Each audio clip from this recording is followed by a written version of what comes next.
So welcome to This Cycling Life.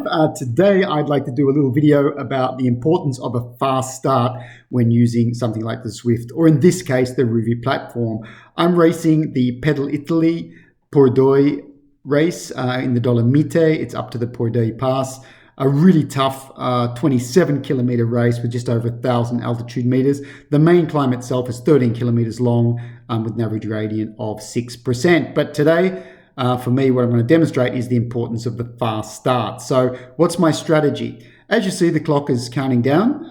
And what I want to be doing is as soon as we get to about 15 seconds to go, I want to start winding up my gear to have a very fast start. Now, why is that? Because in these platforms like Rouvy or Zwift, the gaps can open up very quickly.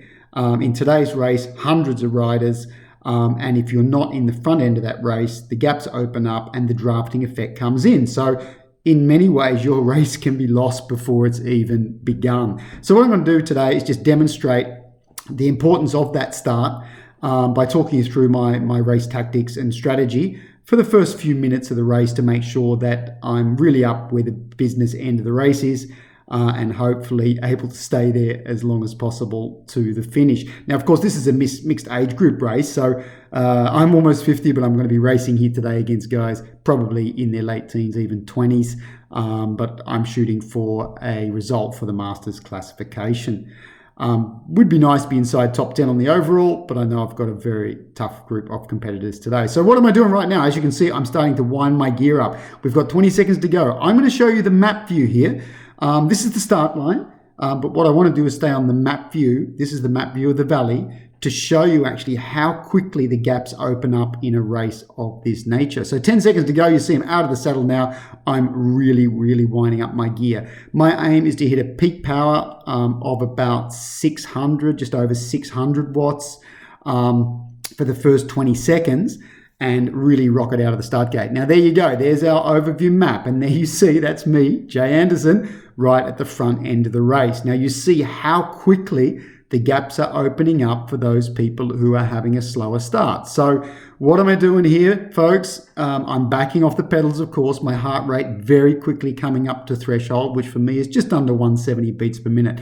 That's where I want it to stabilize. So I back off the pedals a little bit, but I'm still pushing well over 5 watts per kilogram for the first 2 minutes of the race. That's my goal because I know that's pretty much the sprint start. Now, as you see here, that's my wattage up top left. I'm pushing 330, 340 watts, 5.1, 5.2 watts per kilo in that first couple of minutes to make sure that I'm way up at the front end of the bike race. And you will see now that the gaps are starting to open up. So on the left, what you can see there is actually that I'm with that front group now of 8 or 10 guys.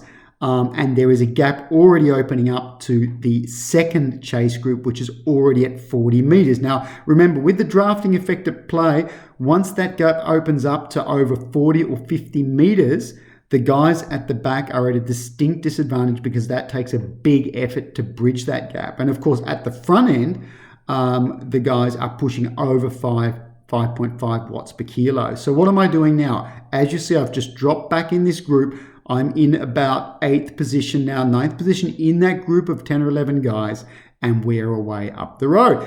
And folks, that's pretty much how the race unfolded. Here we are just over the halfway point. And what you can see here is that front group of 10 has fragmented.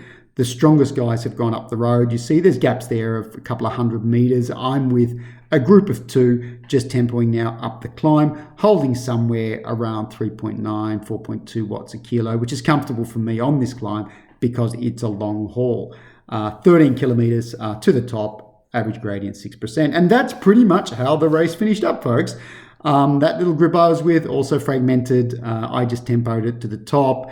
I came in not quite inside the top 10 overall, as I had hoped, coming in at 11th overall, but also achieving a podium for my age group. So that's a big relief. As you can see, I was pretty tired. It was a tough one, but for me, a happy race to finish pretty close to that top 10. And what was the important thing, folks? A fast start. So keep that in mind for Zwift and Rouvy. the start is critical. If you've liked this video, of course, please do give us the thumbs up, and of course, do slam that subscribe button.